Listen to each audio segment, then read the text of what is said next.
Hello, everyone, and welcome to another edition of Real, Raw, and Honest. Today, we're going to be talking about anger, and we're going to be talking about, is anger wrong?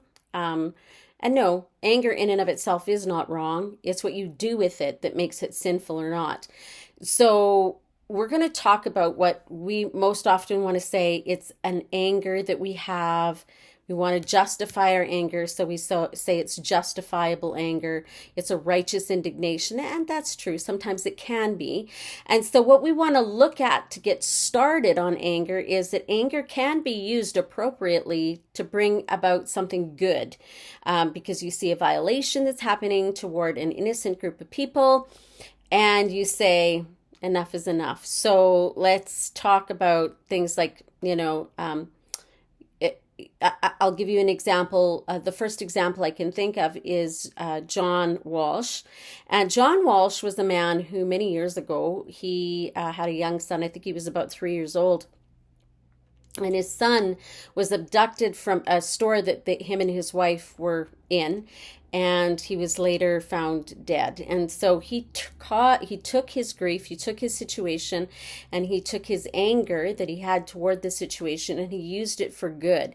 And he started a show called America's Most Wanted. And in that show, and it ran for years, it might still be running, I'm not entirely sure, but his whole purpose was because the person who had abducted his son and killed him was a known offender, and he was someone that had gotten out, or however that worked, and he had caused more damage to innocent people.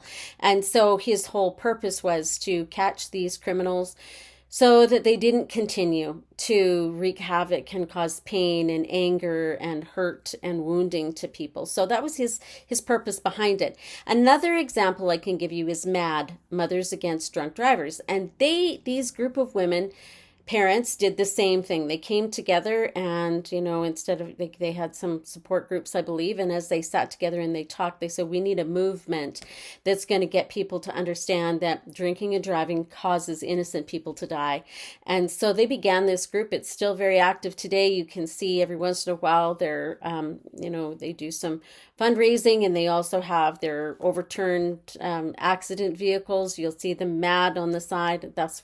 So they took their grief, they took their anger, and they used it to do something good. So it's this kind of anger where something bad happens and you see that there's a violation of innocent people that can cause you to do something to bring change. And so that's a good way of doing it. It's a good way of using your anger to cause good to come out of it.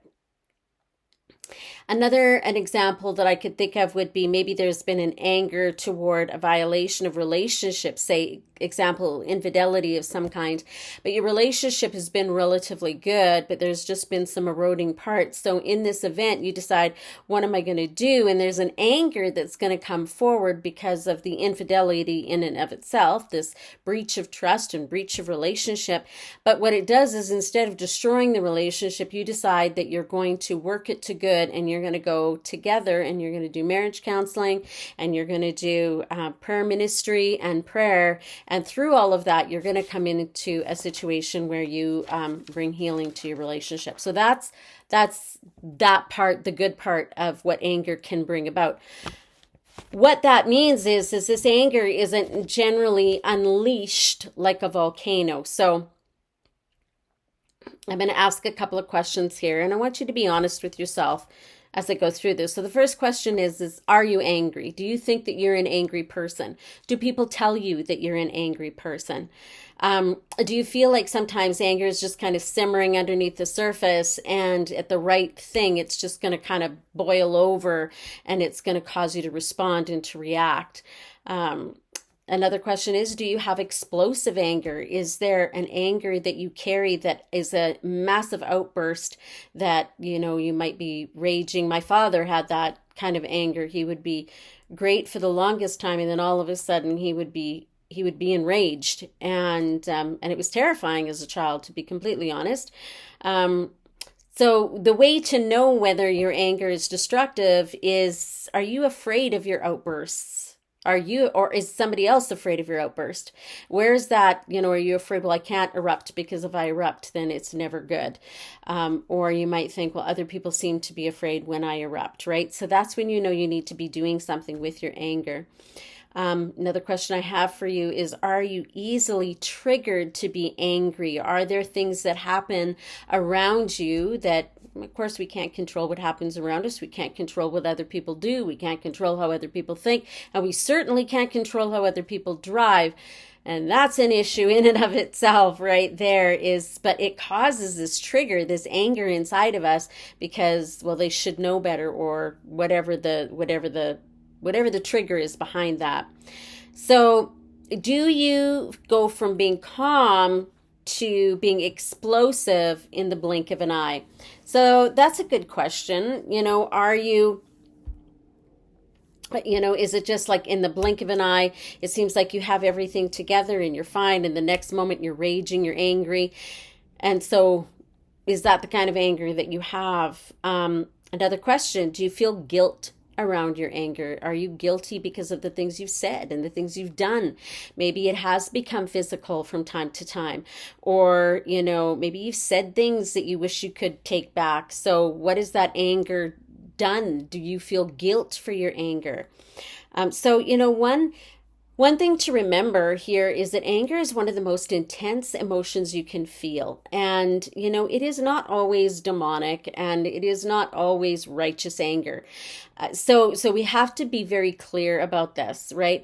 Anger happens for a reason. And I'm a big advocate, and I say to people all the time, and that nobody really goes from anger, from calm to rage in a blink of an eye. There are triggers that we're just not seeing prior to the explosion. And so I think it's important for us to look at that and go, what is it that causes me to become angry in the first place? Just to kind of play that back, and maybe 5 minutes before your explosion, there was something that was said. Maybe it was a series of things, a number of different things. One person said something and you were able to keep calm and you just pushed it down. And then someone else responded and you were able to just push it down and keep calm, and another person. And so you have all of these things that were continually building up, and eventually it was the straw that broke the camel's back and you blew up, right? So we need to look at all of that, because this, as we go backward, as we look back, we're going to find what the root is that causes us to be angry and to respond the way that we do. And when we do that, I'm going to give you some, as always, some trips, some prayer guides at the end of this video for you to be able to know how to deal with that anger. So the thing about anger too is that it's really difficult to stop the release of it. Once you've started to release the anger, it's it's very difficult to try to pull that back in and to go from anger to calm. Maybe you know what I mean. I used to have more of an anger issue than I do now. For sure, I've done a lot of work on this in this area of my life, because my dad was he could be very angry from time to time, and my mom was very passive aggressive in her anger. And so I learned how to carry a lot of that and how to be productive and how to not allow it to, kind of simmer over, boil over, or, explode in front of other people. But there were times that did happen.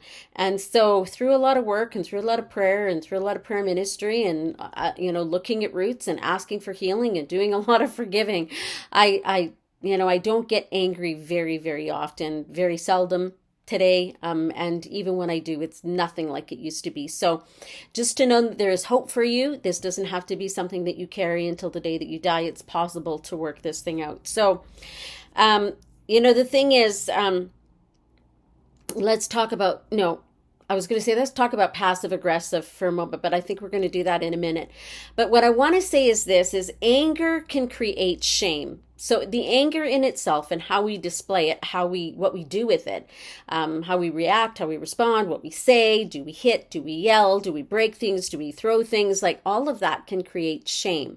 But the reality is that shame from our past also creates anger, right? So it's this kind of injustice to the way that we were treated as a child that makes us go, okay, so I'm angry as a kid because of these reasons. And we're going to take a look at those in just a moment. So anger creates shame, but shame has created the anger. So I hope that makes sense to you. So let's take a look at this. If as kids we're not accepted, and maybe you find yourself in school and you don't have a lot of friends, but even in the home you're not really accepted. This is one of the areas where we can feel shame. It's kind of like, what's wrong with me? Why, am I defective in some way that nobody wants to have anything to do with me?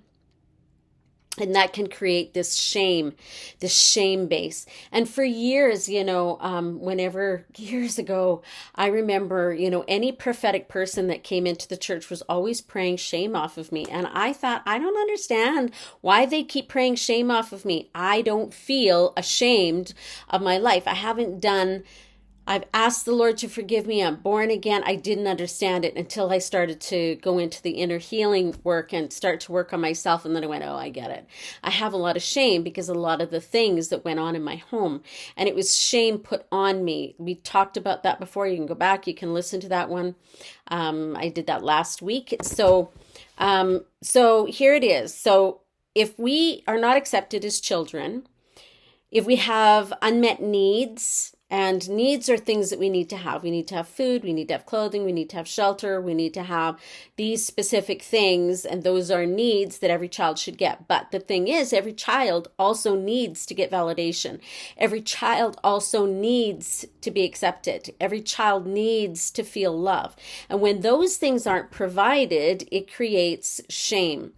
And then that shame, depending on, what those things are, can create anger. And it might be anger because it's something that we should have gotten but didn't. We see other people getting, but we didn't get, right?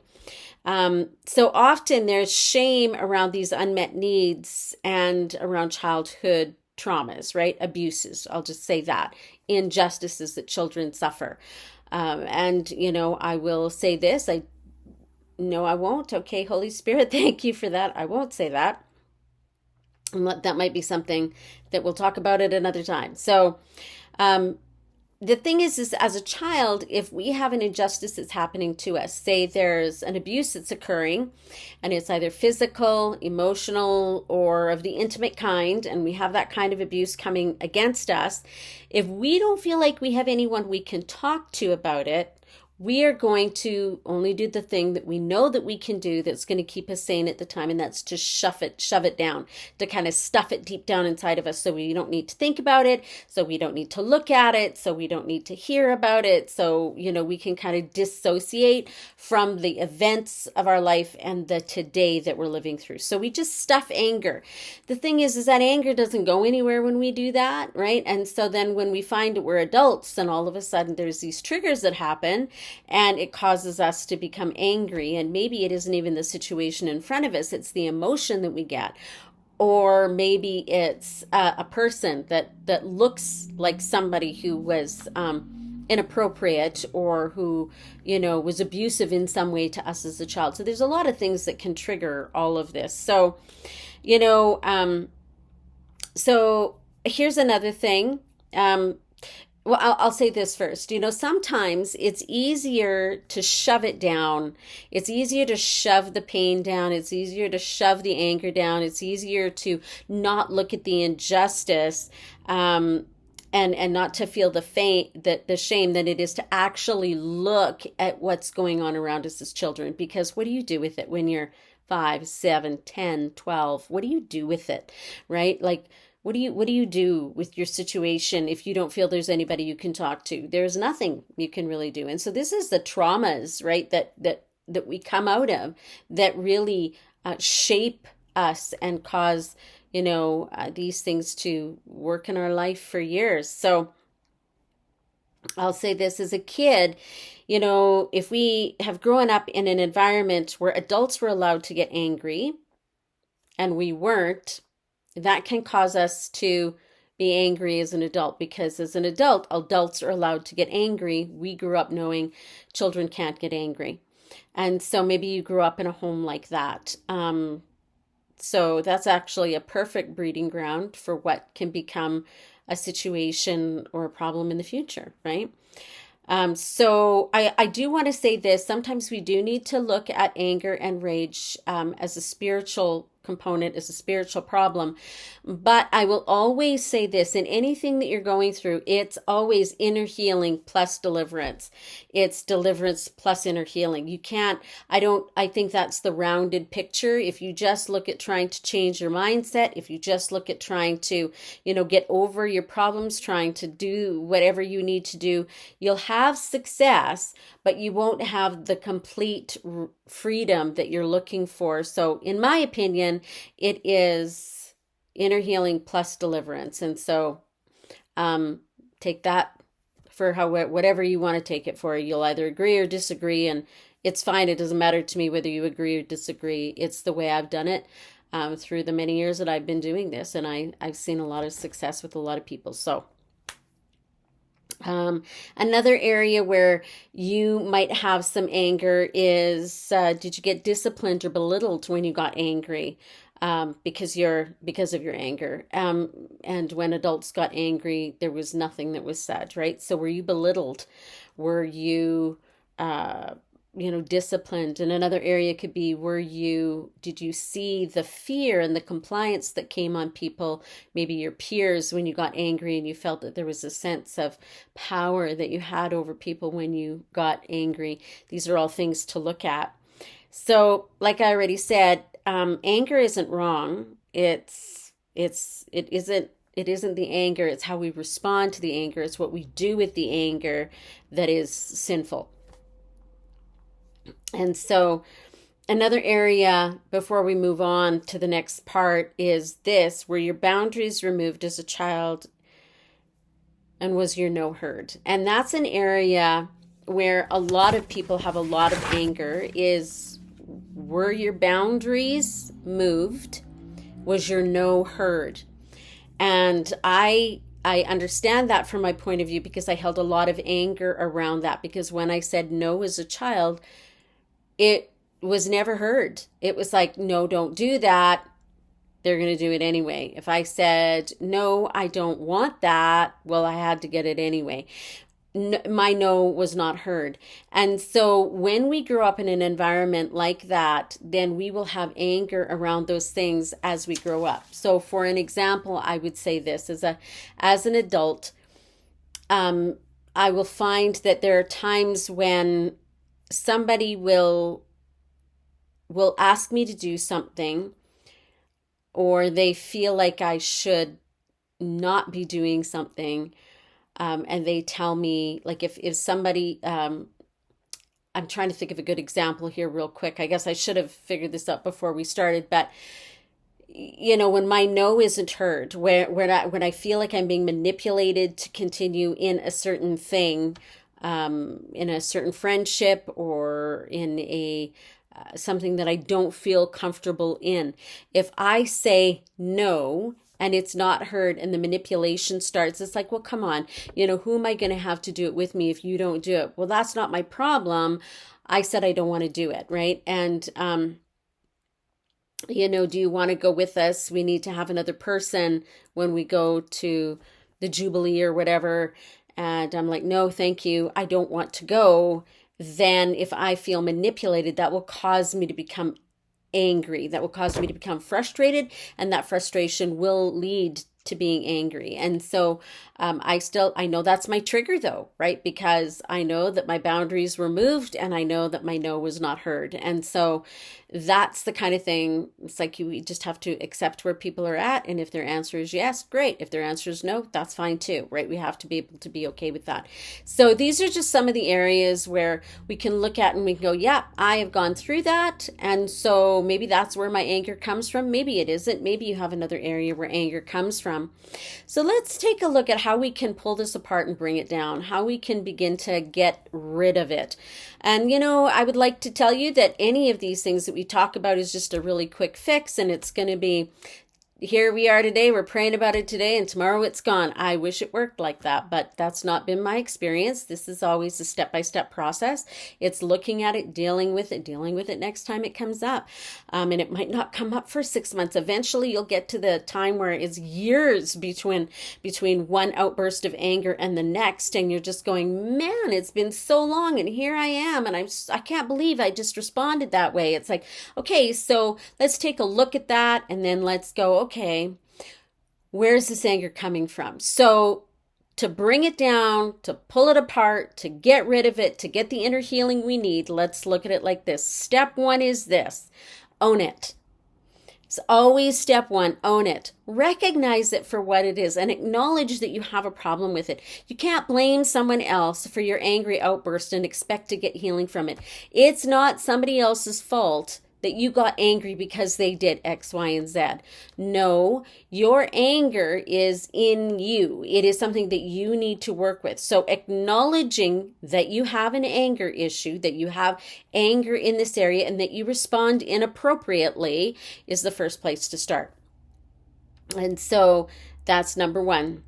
Own it. Own it. The second one is learn that anger isn't necessarily wrong. It's not the anger that's wrong. It's what we do with it that is wrong. So this is where we come to the place where we're able to say, I own my anger, and I acknowledge and I recognize that I've responded inappropriately. So therefore, because I've done that, now it's something I need to repent of. And so just looking at it that way and going, okay, 1 and 2, I acknowledge I have anger. It's nobody else's fault but my own. My response is mine. I'm owning it. I own it. It's mine. But here's what I need to do. I know that the anger itself is not necessarily wrong, especially if there was a violation committed with it. It's how I responded that became the problem. That's where the sin came in. Number 3 is we need to learn to pray and look for the roots for our anger. So that's what I'm talking about, those things we just listed. Where does that anger come from? You ask the Lord and go, where did this start? Where's this anger come from? Does it come from my childhood? Does it come from something that happened to me as an adult? Where's the root? Where's the root? Because seeds are planted all through our life. And so where's the root of it? Where is it coming from?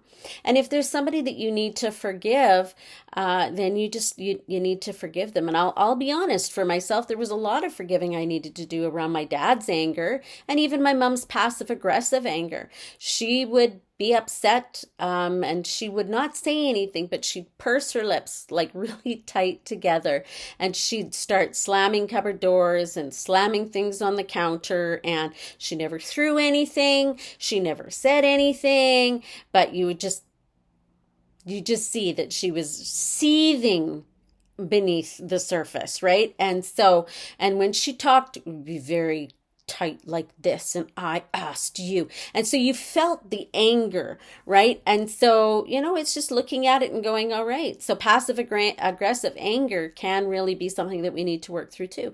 And so as I began to work on my own anger, I had to deal with that, but I also had to deal with some of the injustices that were done to me and that I saw happen to, other people, my siblings and things like that. I needed to come to the Lord, and I needed to forgive the people that were involved in those things.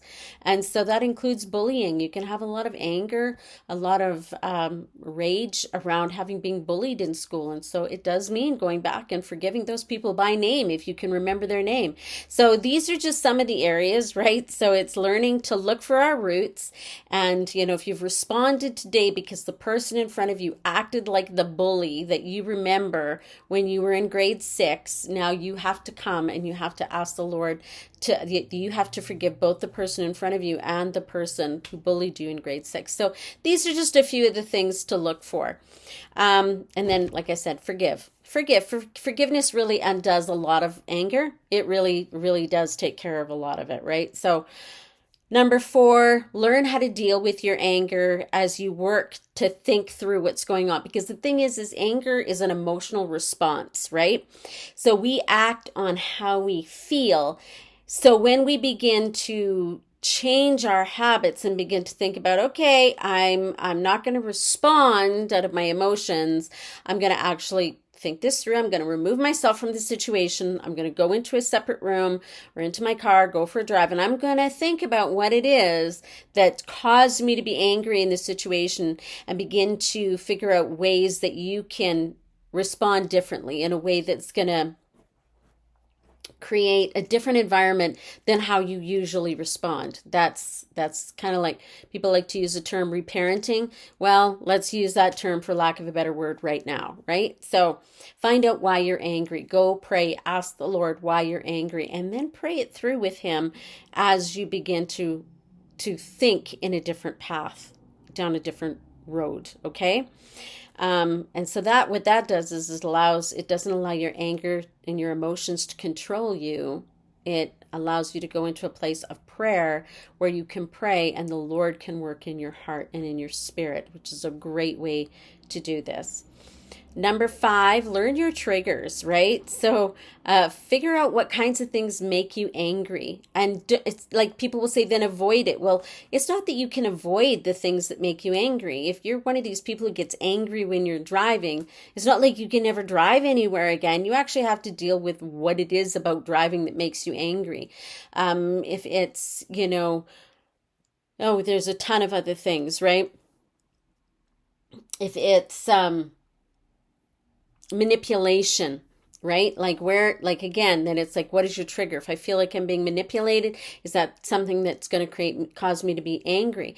Then you have to begin to go to the Lord and you have to deal with, work with manipulation, work with that, whatever the bottom line of the driving is, what causes you to be angry in that, and take it to the Lord and ask him to heal you. So learning what your triggers are. And because sometimes you just have to face some things, right? And so that you can overcome them, right? And then ask the Lord to reveal to you why it makes you angry. What's your trigger? If trigger is if your trigger is, people, the way they drive, we'll use that one again because it's just at the top of my head. If it's the way people drive or they cut you off, why is it that makes you so angry? And asking the Lord, what is the trigger? What is the root of that thing, right? So why does it make me so angry, right? Like, I wasn't in an accident. Nobody got hurt. They didn't mean it. Maybe they didn't see you. Maybe they weren't paying attention. You can't do anything about what they're doing in their car. You can't do a thing about that, but you can deal with your response. So it's looking at that and going, okay, God, so what is it about this that made me so angry? I need to deal with that and I need to bring it up with you. So show me the trigger and then show me why that makes me so angry. Number 6, what you need to do once you figured out what has triggered you and why it makes you so angry is you need to ask the Lord to heal your wounded heart and your soul. Your wounded heart and soul. To ask him to bring healing into that area where that caused you damage in the past, right? You need to ask him, okay, so if I'm angry because I feel out of control, if I feel angry because I could have been hurt, because that was what, bullies do, like to hurt, but sometimes the manipulation is just the threat of that hurt. So if that's what's behind it, then it's coming to the Lord and you're going, I forgive them, ask you to come in and to bring healing into that area of my heart and my soul, that where I've carried that for all of these years, I release and I forgive that person, right? I forgive, and then I release them, and then I bless them. And Lord God, I'm asking you to come and bring healing into my life, into my heart, into my soul, in Jesus' name. And then the last thing is when you've done all of that, all of these things, then you're going to invite the Holy Spirit to come into every area of your life where you feel like this is been where you've been touched by this. So that's great, because asking the Lord to come in and bring healing, and for the Holy Spirit to just come and fill you and to saturate you and to bring you through it. Like, this is where the inner healing part, you can do you can do this, just you and the Lord, much of it. And this is an everyday thing. Like, I'm not saying every day you have to sit and every day you have to go after something. I mean, I like to try to do it several times a week, right? Like, if I said something and I'm feeling shame, then I need to come and I need to go before the Lord and I go, why do I feel ashamed of what it is I said? Why is that? And sometimes it's something very good. Why is it that I responded the way I did? What was it that was triggered inside of me? Whatever it is, I felt myself getting frustrated in this moment. Was it because my no wasn't being heard? Was it because I felt like they were trying to push against my boundaries to take more space? Like, what is it exactly that's lying behind the frustration or the anger that I'm feeling today? Why did I lash out? Why did I do that, right? Like, what was my response? Was it good? Was it bad? And coming before the Lord and just doing a daily evaluation. And, this is not belly gazing. This is not looking at it and going, well, if I just keep my eyes on myself, I'm never going to grow past. I'm always going to be stuck. I got to keep my eyes on the Lord. Yeah, we do need to keep our eyes on the Lord, but it's the Lord who brings us healing. And if we only look at the Lord knowing and not take responsibility for the way that we act or respond, we're actually leaving open doors for the enemy to come in and continue the process in our life of being caught up, in this case, in anger. So I hope all of that makes sense to you. Please leave me a comment at the bottom of this when you've listened to it, when you've heard it. Share it with somebody else you feel might benefit from it, and then like and subscribe. I never ask for that. I always forget to do that. But I want to really encourage you just to continue to move forward in your healing, and God's got a great work for you to do in the kingdom. And so let's just continue to let him bring healing to us. I'm so grateful that this old man back here slept through this whole thing, because he can be kind of a problem when I do these, and some of you know what I mean if you've watched me long enough. So thank you so much. I appreciate you, each and every one. God bless you, and we will see you next week. I do have a guest next week, and she's going to talk about her story, and I'm sure you're going to be blessed. She's had a lot of things happen to her. She's a mighty woman of God, but she's come through a lot. So join me next week as we have Tina Sandhu on, and we're going to have a great conversation. So have a great day.